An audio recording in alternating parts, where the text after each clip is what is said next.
Garaje de Bosniak. Un podcast de Wembley Studios sobre liderazgo, innovación y tecnología. Presentado por Félix Velasco. Hola, bienvenidos a un nuevo capítulo del Garaje de Bosniak. Soy Félix Velasco, cofundador de Wembley Studios. Somos una consultora de tecnología especializada en la conceptualización, diseño y desarrollo de producto digital, además de ser Cloud Solutions Partners de Microsoft. Hoy tenemos a una invitada que, como digo siempre, pero lo digo de corazón, me hace especial ilusión por la amistad que me une a ella. Es una persona que también se nos cruzó en el camino hace ya mucho tiempo y con la que hemos vivido grandes aventuras. Ella es Elena Rieta, directora de comunicación de Finetwork. Elena, ¿qué tal? ¿Cómo estás? Hola, Félix, ¿qué tal? Bienvenida al garaje. Muchas gracias. Ya tenía muchas ganas de esta entrevista, ya lo sabes desde el principio, además que nos has ayudado mucho también incluso en la conceptualización de este espacio. Y además, voy a empezar, como no puede ser de otra forma, es una persona experta, periodista, experta en comunicación y que ha entrevistado no una, sino dos veces a Steve Wozniak. Dos veces. Dos veces. ¿Cómo es esto? ¿Cómo se consigue traer dos breves veces, a Steve Wozniak a una entrevista dos veces? Yo con una me conformo. Bueno, tuve mucha suerte porque yo por aquellos tiempos trabajaba en Expansión, en el periódico económico, y coincidió que Wozniak vino a España en las dos ocasiones traído por una gran multinacional, cada vez una diferente, y esa multinacional, a través de ella, pues conseguimos rascar unos minutos de tiempo para estar con Wozniak. La primera de las entrevistas fue en 2014, lo he tenido que mirar antes porque obviamente no me acordaba. Y ahí estuvimos hablando más largo y tendido. Ahí estuvimos, pues no sé, probablemente en torno a una hora. O sea que ya tuvo tiempo de divagar muchísimo. La segunda, en cambio, fue más breve. Fuimos a todo meter, pero realmente tiempo real fueron unos, con suerte, 15 minutos o así de conversación que luego se tradujeron en otras dos páginas de periódico, que lo cual es algo de lo que yo estoy muy orgullosa porque eso fue hacer puro arte. Tu teléfono no lo tienes, ¿no? Para que pueda... No, guardo la tarjeta que me dieron. Si quieres una tarjeta muy guay que enseño. Que yo he visto. ¿La has traído? La he traído. Esto es una sorpresa. Habíamos hablado, digo, no se lo voy a sacar por si no la he traído. Porque qué no guay, sabía, me la había guardado porque pues somos así de ordenados en la vida. Pero sí, la encontré, las tarjetas metálicas de Wozniak. Tarjeta metálica, parece la American Express esta. Pero además, ¿pero aquí viene su teléfono o no? No, ¿ves? Sabía yo. Esto va a reflejar mucho en cámara, pero merece la pena que lo veamos. Luego, si no, subimos alguna foto. Hace muchos años, woz.org. Probablemente con algún que otro cubata de por medio, compartimos anécdotas con Wozniak e impresiones sobre él, vamos, maravillosas, obviamente somos los dos muy fans. Y recuerdo que tú conocías a otra persona que había recibido, al que le había entregado una de estas tarjetas, pero era ligeramente diferente a esta. Es verdad, lo habíamos hablado. Y tenía su teléfono marcado y su email. Y eso era una tarjeta verdaderamente VIP. No como la mía, que sí que es muy molona, pero aquí no ponen manera de localizarle. Pero siguiendo con el mito, esto pero es bueno. una reliquia muy, muy interesante sí. de tener. Bueno, ya lo estamos hablando, ¿no? Pero tú eres periodista, eres una gran periodista, siempre has estado vinculada al sector... a nuestro sector, a la tecnología, sí, a lo digital. Llevas ya más de 15 años de experiencia, que ahora ya te has pasado al mundo corporativo, pero sí que me gustaría ir repasando tu trayectoria, sobre todo, a lo mejor, de todos los invitados que hemos tenido, tú no eres la menos tecnóloga, por decirlo de alguna manera. Totalmente. Pero sí que has sido una gran testigo. Has entrevistado a grandes personalidades del sector y has vivido pues las grandes subidas y bajadas que tiene y has tenido una visión muy general, además desde distintos puntos de vista que también vamos a ir repasando. Pero quiero empezar, ¿por qué elegiste ser periodista o esa vocación? Me pareció el trabajo ideal para que no existiera una rutina como tal y para que cada día fuera un poco diferente y aprender distintas cosas y conocer a distinta gente, entrevistar a distinta gente. Y bueno, pues tuve muchísima suerte porque es verdad que era una carrera pues muy solicitada y no todo el mundo conseguía después un trabajo en lo suyo, digamos, ¿no? Y bueno, yo sí que lo conseguí y me siento muy, muy afortunada. Fueron años además muy divertidos y efectivamente cada día una locura, cada día una entrega de uno o varios artículos, cada día conocías gente, incluso aún especializándote en un sector como el de la tecnología, es que el sector de la tecnología es amplísimo. Lo mismo hablas de dispositivos de consumo que de tendencias emergentes de software, que de ciberseguridad o de cómo aplica todo eso en las personas, en la psicología o en, bueno, vamos, hay 1000 aristas en empleo, etcétera, etcétera, etcétera. Así que verdaderamente si uno quiere buscar historias bonitas que contar y compartir, aquí puedes encontrarlas infinitas. O sea, lo que nos sobraban eran ideas, lo que nos faltaban eran manos y tiempo para redactarlo, pero había... Y además cambiaba muy, muy rápidamente, evolucionaba muchísimo, de forma que no te daba tiempo a aburrirte. Así que... ¿Llegaste a la parte tecnológica del periodismo por casualidad? ¿Te pusieron allí en unidad editorial, te dijeron, ¿te toca esto? ¿O fue también una cosa más buscada o más No, meditada? fue buscado el periodismo en general como profesión, pero la parte, o sea, el que me asignaran como tal el sector tecnológico para especializarme en él y cubrir un poco la actualidad de las grandes empresas de tecnología, eso fue más bien casualidad, de personas que van, vienen, se van de baja, te haces un hueco y luego pues te mantienes en él. Así que bueno, y luego pues os cogí cariño a todos. Ya ¿qué le vamos a hacer? Sí. Nerds. Qué bueno. ¿Y cómo es ese proceso? Uno de los grandes retos que nos pasa muchas veces cuando sobre todo los tecnólogos, tenemos que explicar lo que hacemos, o también tendemos muchas veces a meternos en tecnicismos, anglicismos, que también nos achacan mucho.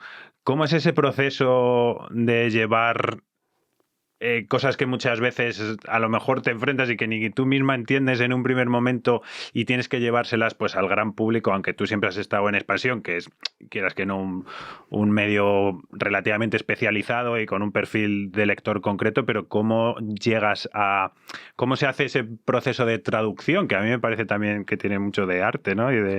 Sí, al final, efectivamente, el periodista es un traductor, un interpretador de lo que está pasando, o debería intentar serlo, ¿no?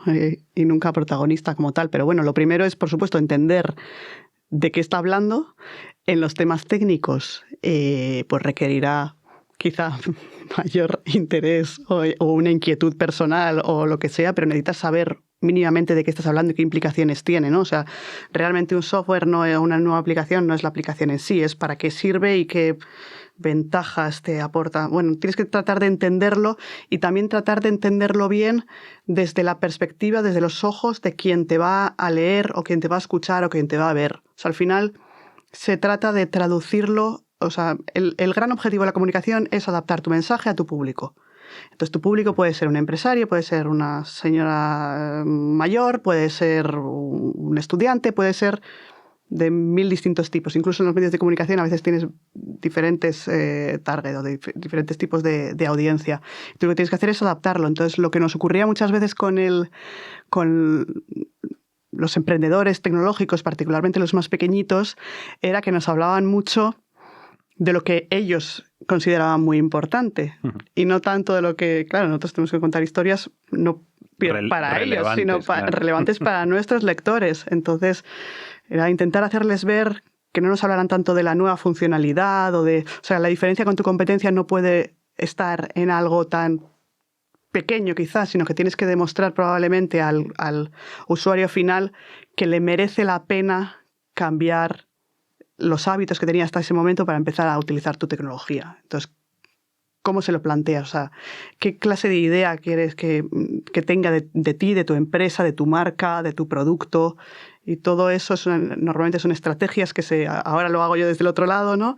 Sí. Pero antes también intentábamos ayudarles a afinar un poco el mensaje y a contar algo que verdaderamente interesara a las audiencias, porque es que si no, por mucho que tú consigas un espacio en una cuña de radio o en un periódico o en lo que sea, si no estás diciendo algo interesante para quien te está escuchando al otro lado, tampoco va a valer de nada, con lo cual es tiempo perdido. Así que sí que intentábamos mucho ese trabajo de trabajar conjuntamente, qué se puede contar y cómo para que sea una historia realmente lo que cuentes. Totalmente. Es también parte del proceso, pues como tú dices, ¿no? De venta, incluso muchas veces de venta interna. Yo también he sido testigo muchas veces en grandes corporaciones o ahora incluso desde Wembley que intentamos trasladar lo que hacemos o por qué tenemos una ventaja competitiva con respecto a otros, y es que siempre tendemos a caer en el tecnicismo y creo que cuesta mucho en nuestro sector específicamente esa parte tan transversal y tan importante como es la de la comunicación. Pero de nuevo, depende muchísimo de tu público. Quizá en algunos casos los tecnicismos pueden venir bien, pero por norma general, cuando hablas con un inversor o quieres a través de un medio de comunicación llegar a ese inversor, tienes que hablar de la escalabilidad de tu negocio, de la potencialidad del negocio, no tanto de ¿sabes? Del tema técnico que hay detrás, claro, de si es propio o está externalizado, que eso puede ser relevante, pero probablemente para una segunda conversación. Bueno, depende muchísimo, pero son cosas que al final hay que estudiar bien y conocer muy bien a tu público objetivo para poder enfocarlo bien. Así que bueno, pues al final esto, como todos los oficios, hay que aprenderlo, pero a mí me resulta bastante interesante. Y la labor con los emprendedores siempre es genial, porque el emprendedor tecnológico y el emprendedor digital, por naturaleza, es una persona entusiasta, está enamorado de su idea, y transmite una positividad, un buen rollo, que es que da gusto, ¿sabes? Es que nos encantaba realmente hacer ese ejercicio de buscar. La verdad es que el mundillo startup a mí también me gusta mucho, y es verdad que se respira una energía que es como muy especial, ¿no? Y muy ilusionante. ¿Cómo ves tú que al final, si podemos hacer zoom hacia afuera y ya llevas bastante tiempo en activo, ¿crees que estamos verdaderamente ante esta gran revolución que parece o ya tú dices, bueno, otra más, esto ya han venido todas estas olas, o verdaderamente crees que esto de la inteligencia artificial es tanto como parece que es o como nos hacen creer que es? Bueno, siempre hay dos carreras, ¿no? Está la carrera del hype inicial, sí, probablemente, y luego la real. Yo creo que hemos ido aprendiendo mucho de revoluciones anteriores a saber identificar. Identificas que hay una tecnología que potencialmente es muy fuerte y muy potente, pero luego la tienes que bajar a un caso práctico, a que te sea útil. Realmente, por ejemplo, aplicado al mundillo del que yo trabajo, la comunicación. La comunicación en sí mismo también puede ser muy amplio, pero ¿para qué sirve la inteligencia artificial? O sea, ¿y para qué usos se le puede dar y para qué usos compensa invertir en ella en los casos en los que todavía tiene un coste mayor o menor? Pues, a ver, está desde el dictado automático que ya te incluyen las nuevas versiones de Word, que son maravillosas. Por cierto, yo cuando trabajaba en periódicos eso no estaba activado todavía y me habría ahorrado muchas horas de vida. Y eso es maravilloso, es que encima está disponible gratuitamente, pero es que hace ya bastantes años que existían aplicaciones de traducción simultánea pero no funcionaban tan bien, han mejorado muchísimo en los últimos años, así que eso es una bestialidad. Luego, por ejemplo, en la parte de publicidad, ahí sí que, por ejemplo, la inteligencia artificial te permite, ¿sabes?, acotar muchísimo mejor al qué público le llega qué anuncio o qué contenido patrocinado o qué.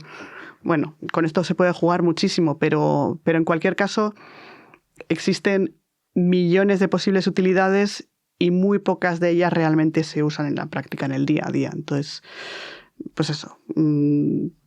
Poner el foco realmente en aquello que es práctico y que verdaderamente te aporta una ventaja con respecto a lo que estabas haciendo antes. Por ejemplo, hay mucha aplicación que te escribe noticias rápidamente o te hace un pequeño vídeo rápidamente.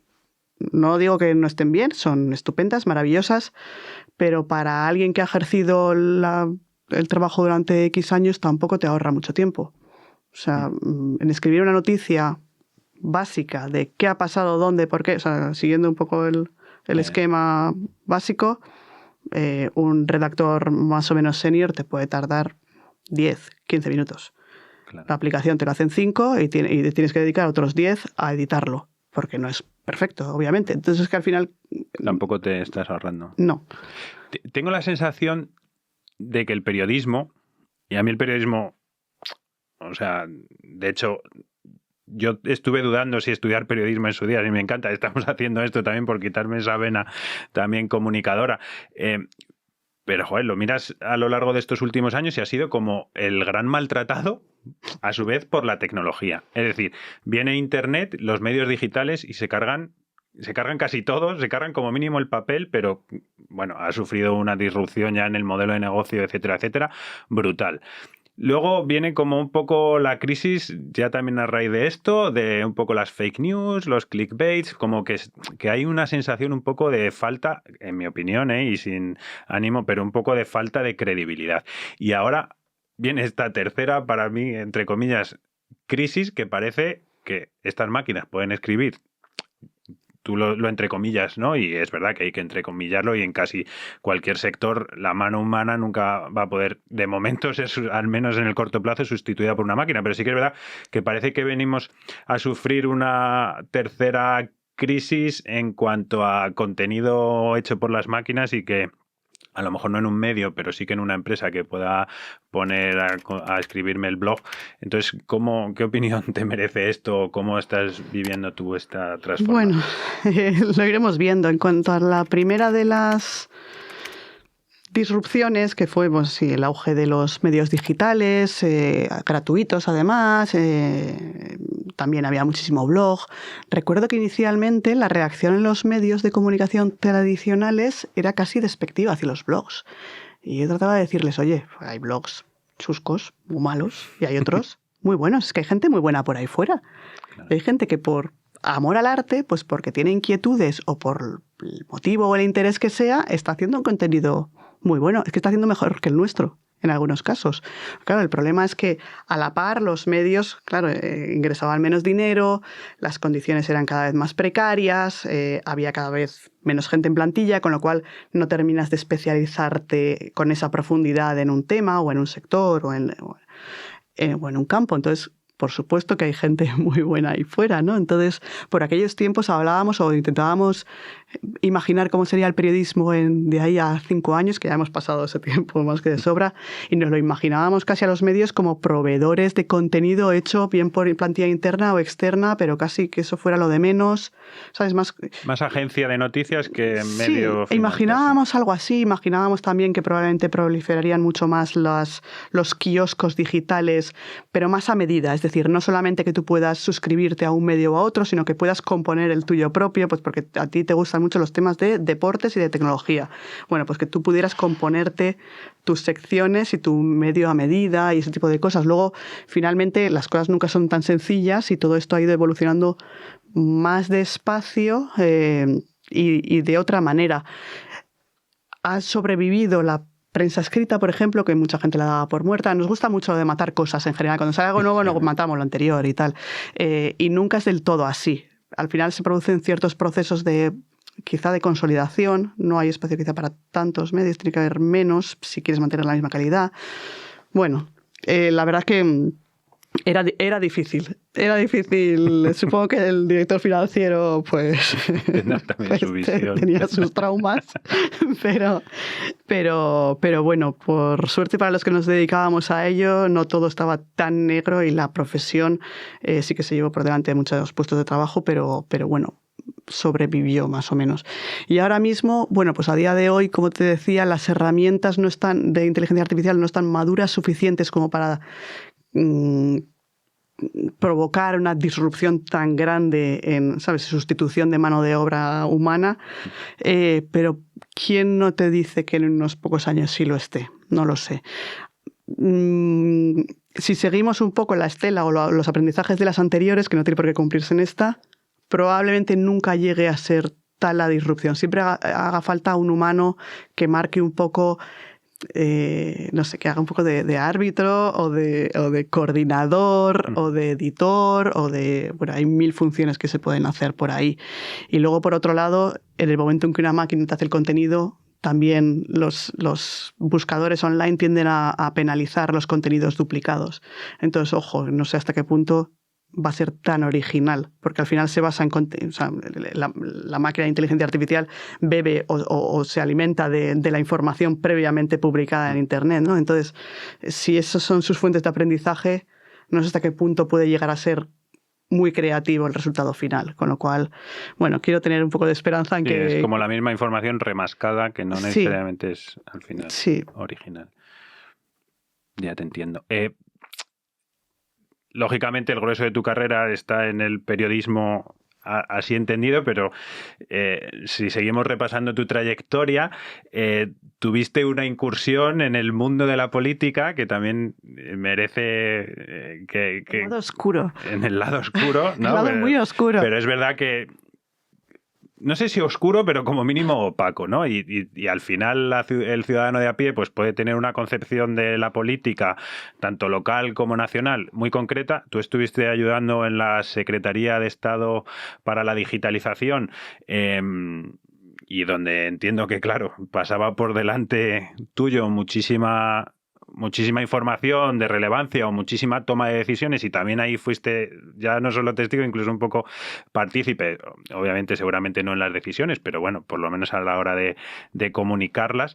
¿Qué nos puedes decir hasta donde puedas? Pero ¿cuál puede ser la percepción? ¿Cuál puede ser la percepción eso de la política? ¿Cuál es la sensibilidad de la política con respecto a los temas de innovación, de tecnología, etcétera?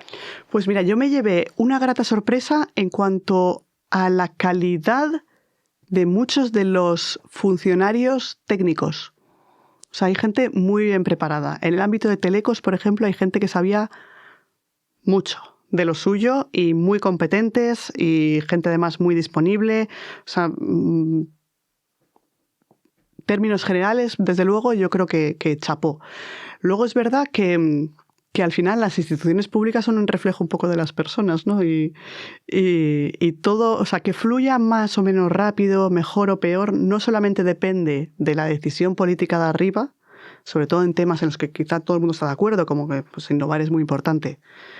No solo depende de que Hacienda te autorice pues, a mejorar ciertas ayudas o lo que sea, o de que interese presentarlo en ese momento cierto nuevo programa porque bueno, pues tienen sus calendarios para presentar las cosas o lo que fuera, sino que también depende de la coordinación entre ministerios, secretarías de Estado, secretarías generales, etcétera. Y eso depende muchísimo de la persona que está. O sea, ya no depende tanto, y esto me ha sorprendido mucho a mí, de si tienes 10 o 20 o 30 ministerios, que puedes creer que es útil o inútil tener muchos, sino de que realmente las personas que toman las decisiones al frente de cada uno de los equipos se entiendan entre ellos, porque si no, aquello no fluye. Y tecnología, por naturaleza, es transversal, y vas a tener que tocar a empleo, a sanidad, a agricultura, a economía, a industria, a muchísima gente. Entonces, eso era lo que más costaba realmente.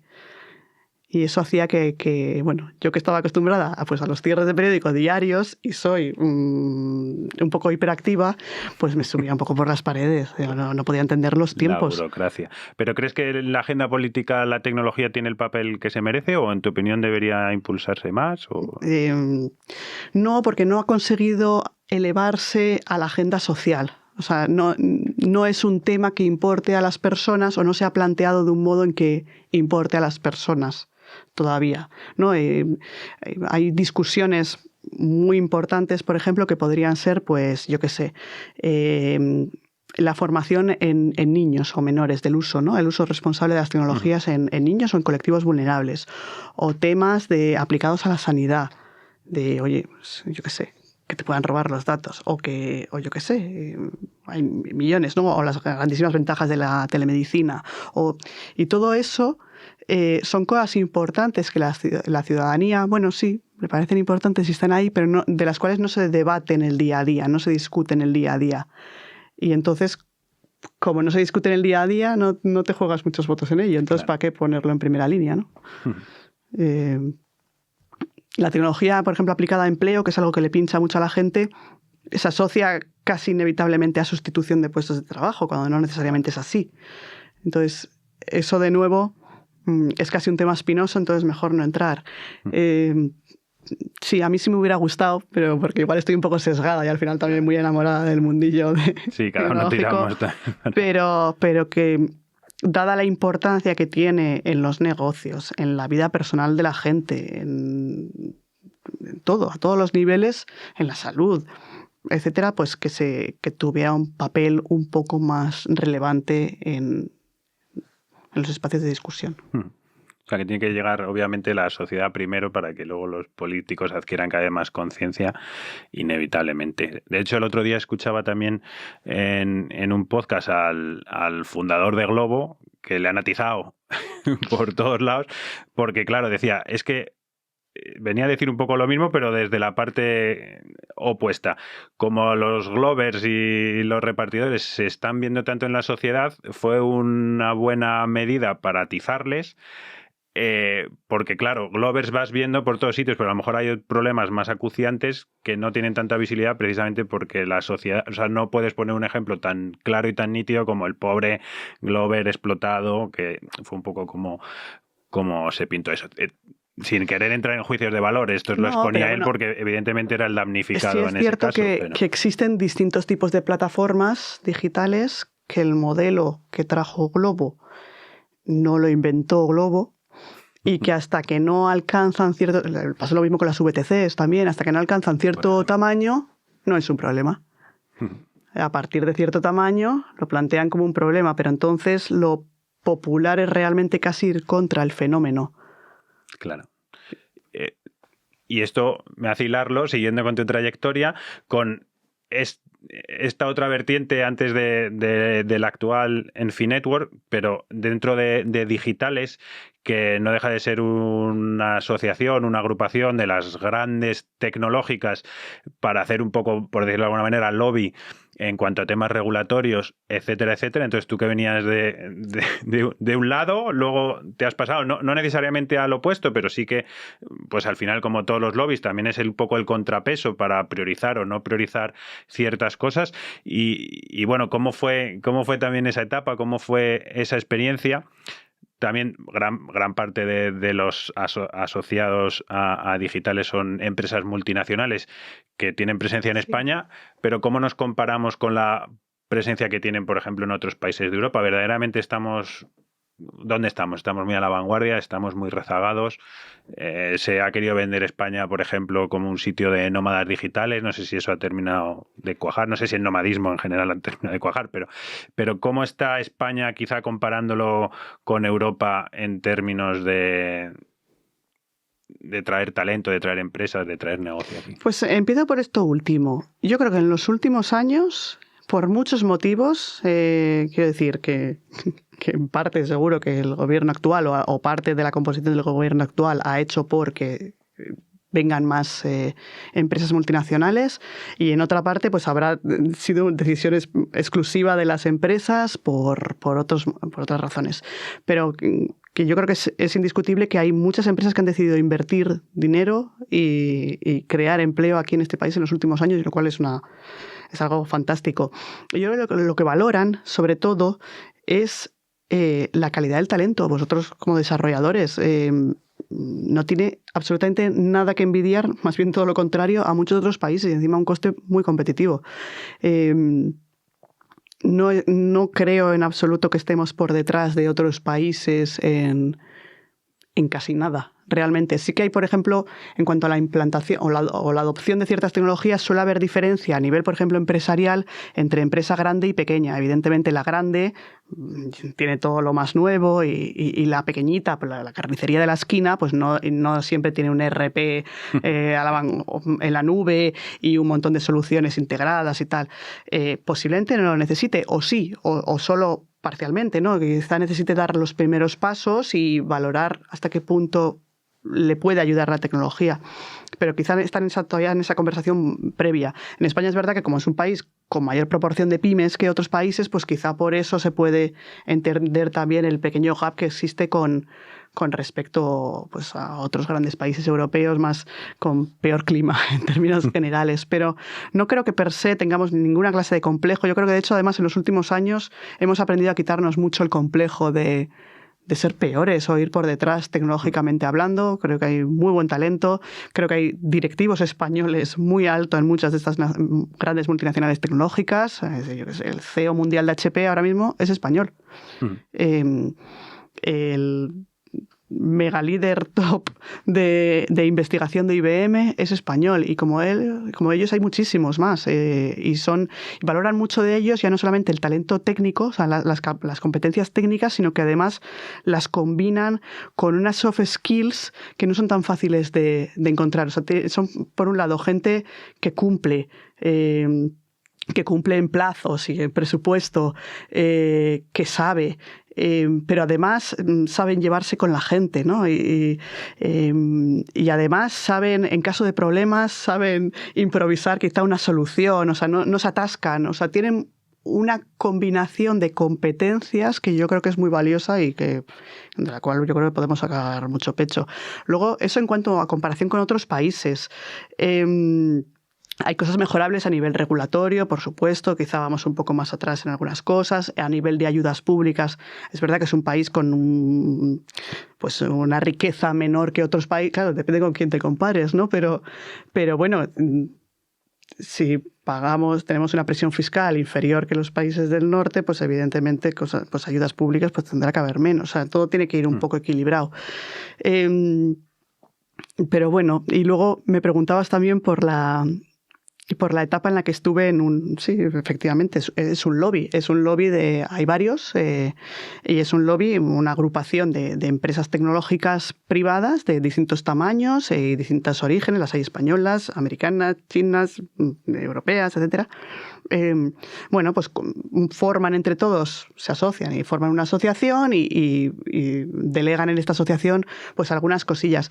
Pero en términos generales yo creo que las impresiones también fueron buenas. O sea, así como la palabra lobby, ¿no? Parece... Sí, la usa con cuidado porque parece un poco despectiva, pero no es verdad que realmente no tiene por qué. Realmente no tiene por qué ser así. De hecho, trabajábamos allí, bueno, ya a ambos lados, gente con la que habíamos coincidido anteriormente. La gente al otro lado, en la administración pública, sabe del tema, no le vas a engañar en absoluto. Te comprende, sabe tus necesidades, pero te dice, mira, pues esto se puede hacer, esto no es viable, esto es razonable, pero a medio plazo, esto... Quiero decir que al final eran conversaciones muy honestas, muy sensatas. Nada de lo que se pedía, al menos de lo que yo vi desde la asociación, creo, iba en contra de los intereses generales, no ya de las empresas, sino del país. O sea, tú ten en cuenta que en una asociación tampoco se puede solicitar nada que no vaya en común acuerdo y beneficio de todos tus asociados, que son muy distintos entre ellos. Por lo tanto, lo natural es que las cosas que defiendes sean pues cosas muy razonables, como pues libre competencia.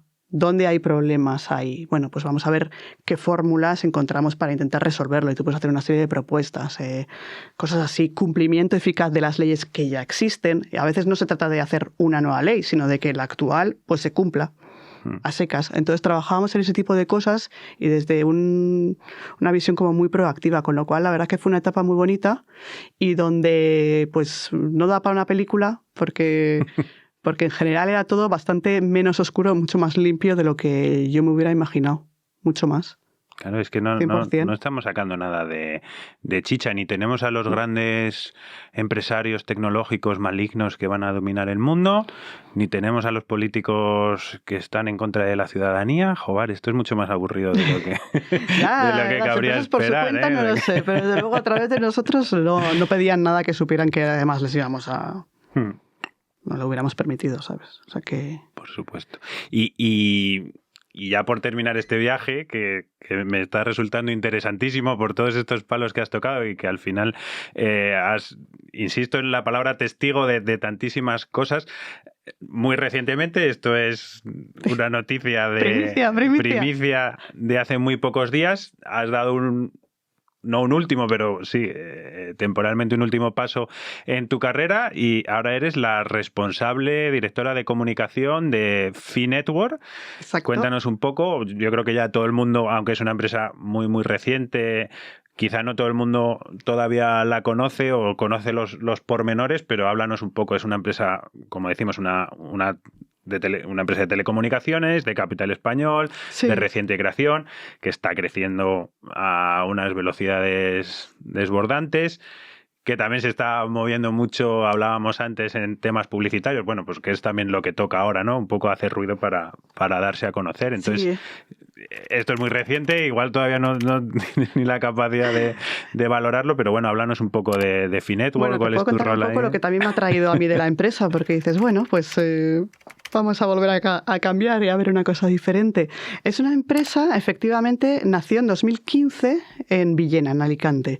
Durante los primeros pocos años era más bien un operador local, ¿no? de la zona.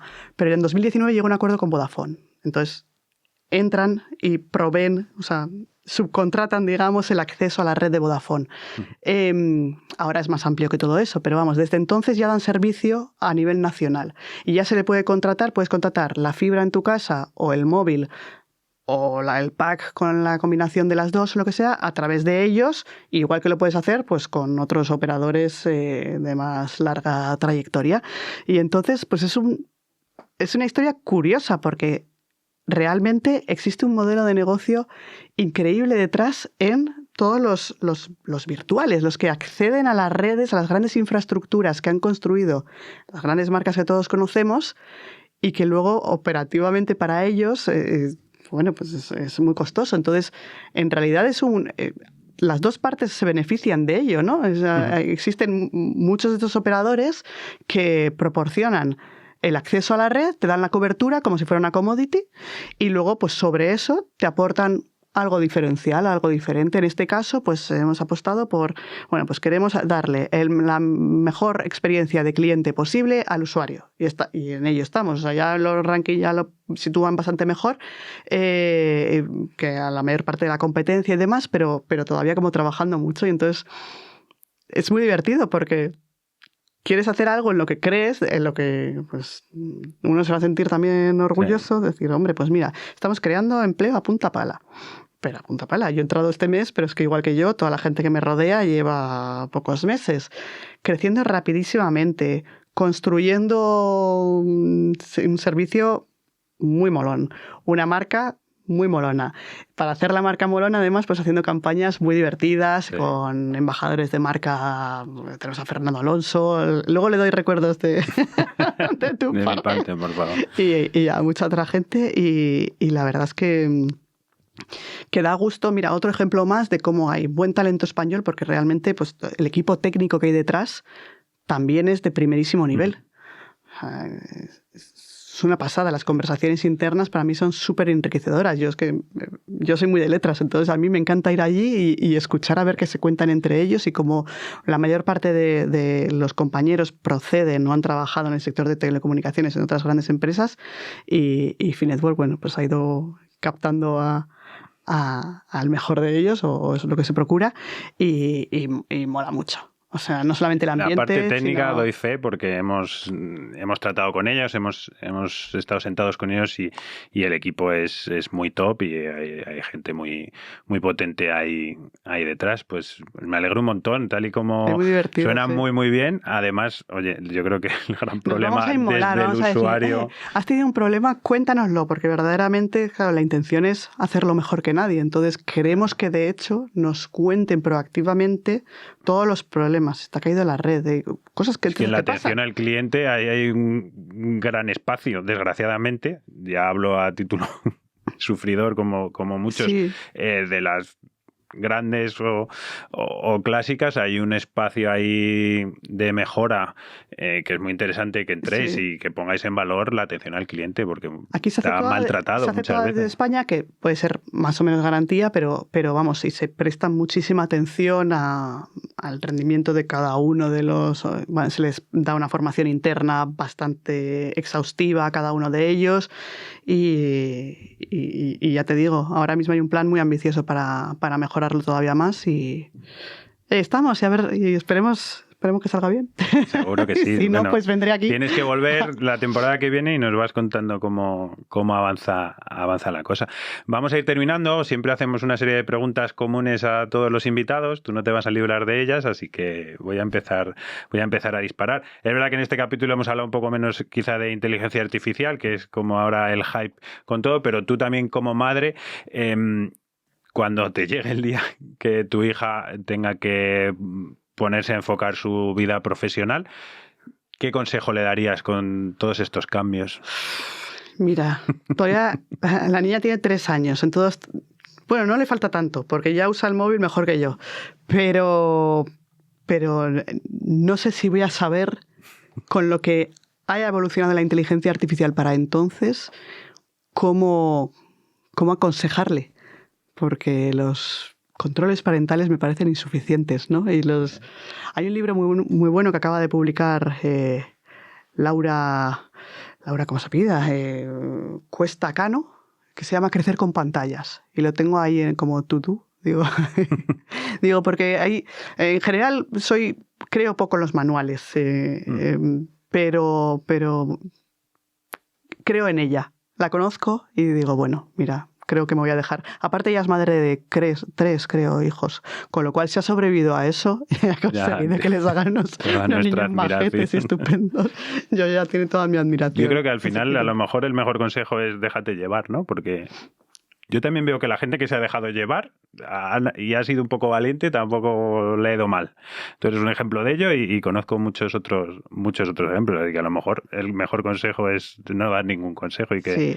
Desde luego prohibir no puede ser la solución. Eso yo creo que es que los amigos lo van a estar usando y si tú se lo prohíbes va a buscar la vía de hacerlo sin que tú lo sepas. Entonces no me parece una forma ni efectiva ni inteligente de abordar el asunto. Yo creo que hay que saber entender qué necesita, cómo se relaciona con los niños, ¿no? Llegado el momento con los amigos y demás, y quizá pues, a partir de ahí marcar qué límites puede haber o qué consejos le puedes dar para que no caiga en ciertas trampas. Pero bueno, lo iremos viendo, por desgracia. También te quería preguntar, todas las personas que venís sois líderes, tú además has entrevistado, siempre, ya sé que me ibas a decir, no, yo no, porque ya yo me no lo soy dijiste. líder, yo entrevistaba a todos los líderes, pero hablaban ellos. Has entrevistado a muchos líderes y tú eres líder en lo tuyo, tienes un puesto de responsabilidad, vienes de muchos puestos de responsabilidad. Si tuvieses que elegir una única habilidad o una única característica que defina para ti a un líder, ¿cuál sería? A un líder de verdad, al líder que se gana la autoridad moral. Yo creo que la humildad, o sea, el saber cuáles son las carencias y las fortalezas también de cada uno, pero también las carencias para saberse rodear de quien corresponda. Si no sabe ver eso y no sabe identificarlo y no sabe, por muchos éxitos y muchos aciertos que haya tenido en su vida y en su haber, si no sabe aceptar de vez en cuando una opinión un poco contraria, le será más difícil ganarse el respeto y hacer que también la gente que le rodee pues dé lo mejor de sí mismo. ¿Nos puedes recomendar algún contenido, libro, peli, serie que te haya marcado, que te marque en tu vida, bueno, en tu desarrollo personal, por decirlo de alguna manera? Sí, en el desarrollo personal yo siempre recomiendo Kaizen, que es un podcast que ha montado Jaime Rodríguez de Santiago, que a Jaime le conozco desde hace unos años. Él era entonces el director general de BlaBlaCar en España. Ahora es el director general de otra app de taxis. Pero él, luego, por inquietudes personales, ha montado un podcast muy interesante sobre desarrollo personal. Y entonces aborda cosas muy interesantes. Él es ingeniero, pero le gusta mucho la comunicación. Mira, ahí tenéis muchas cosas en común de las que hablar.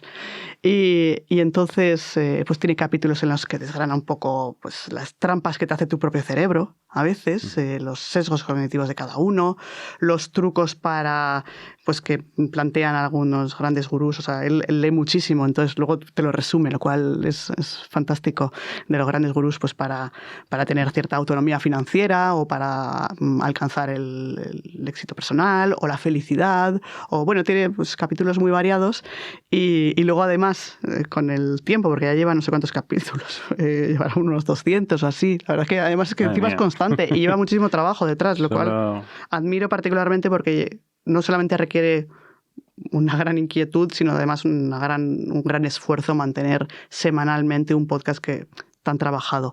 Y luego se ha rodeado también pues, de otra gente simpática, a la que invita, simpática y muy buena en sus campos, a la que invita a participar en el podcast, y yo creo que es muy, muy recomendable, de verdad. Y hace un grandísimo trabajo, creo que las audiencias le van bien y me alegro muchísimo porque creo que lo merece.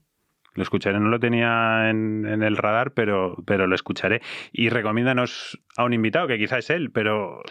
Pues te diría que el mismo, mira, porque, claro, justamente digo, mira, tiene unas soft skills muy desarrolladas, pero es que sabe de todo. Es ingeniero, emprendedor, emprendedor y divulgador. Pues te puedes estar mirando en un espejo, Félix, puedes... Encaja. Invítale, por favor, si le conoces personalmente. Jaime, te estamos esperando aquí en el garaje de Wozniak. Jaime, invitación oficial hecha, porque no te conozco, te voy a empezar a seguir y a ver todo lo que haces, pero ya solo porque me lo recomienda Elena y solo por cómo lo ha puesto, pues evidentemente encajaría a las mil maravillas y para mí también sería un honor. Bueno, pues hemos terminado. Me lo he pasado pipa. Creo que ha sido súper interesante. Es la primera vez que estamos aquí charlando sin una cerveza de por medio. Pues sin un peloti, es verdad. Si es que con lo que nos gusta a nosotros... Con lo que hemos sido. Ahora igual nos tomamos algo y ya está, ya nos resarcimos. Es verdad que hemos aguantado aquí casi una hora sin liarla. Vamos a cerrar. Minutito de gloria. ¿Dónde te podemos seguir? O Afinetwork, o dónde podemos seguir este camino que hemos iniciado y que todavía le quedan muchos episodios? Bueno, Afinetwork es muy fácil, tiene su página web, afinetwork.com. Si no sois clientes, ya estáis tardando, ahorraríais muchísimo la factura y encima somos la caña. Pero no, bueno, eso yo por supuesto ya soy la primera que me he hecho cliente. Yo, mis padres, mis suegros, o sea, todo el mundo que me rodea bien. Se lo vendo porque estoy además muy involucrada y muy convencida. Y luego, en cuanto a mí, pues yo soy muy fácil de localizar, la verdad, porque como además soy enamorada de todas las herramientas digitales, más o menos que siga utilizándolas con asiduidad, pues tengo Twitter, soy Elena Arrieta, todo junto, o sea, con las dos As, Elena Arrieta, en Instagram, LinkedIn, por supuesto, y nada. Y abierta, como siempre, como desde que era una cría, a conocer nueva gente y a que la gente me cuente también y a ir, bueno, pues aprendiendo de todos vosotros, que al final es de lo que se trata. Muy bien, pues Elena, muchísimas gracias. Ha sido un placer. Como digo, me lo he pasado genial grabando el capítulo. Y nada, os esperamos en futuros episodios del garaje de Wozniak. Si os gusta lo que hacemos, pues suscribíos, contactad con nosotros en wembleystudios.com o en el garaje de Wozniak.com y os esperamos con un nuevo capítulo dentro de 15 días. Gracias.